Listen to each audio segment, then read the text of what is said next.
Just months into her career, a local EMT heads to New York City to work the front lines amid the coronavirus pandemic. Now she's home with her family, but what she saw in the nation's largest hotspot will stay with her forever.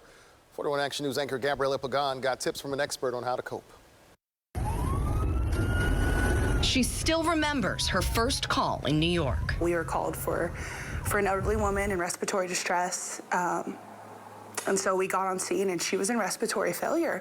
And so as my partner and I are working on her, we hear a big thud and we turn around and her husband, he had gone down. You know, he was in cardiac arrest. Now back home in Grain Valley, so are all the calls, patients, scenes, and information Anderson cannot forget. And there's times where, you know, PTSD is real, you know, and there's many nights since I've been back that, you know, I'll lay in bed and I just don't want to go to sleep. Audrey was one of 15 on a COVID-19 task force assigned to the central Bronx.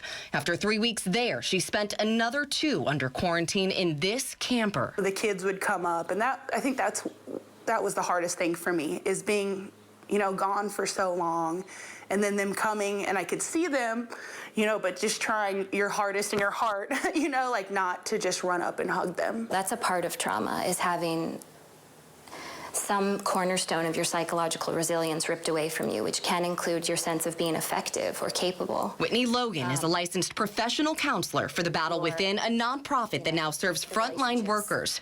That's in addition to veterans and first responders. She says half of folks who reach out now are healthcare workers. Everyone is reporting increased stress, increased anxiety, sometimes panic attacks, trouble sleeping, trouble eating, trouble focusing.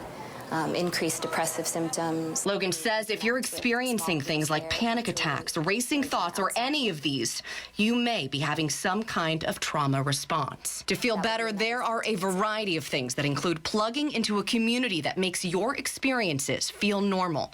But Anderson says there is no substitute for therapy. You feel alone in this situation coming back, but you're not alone.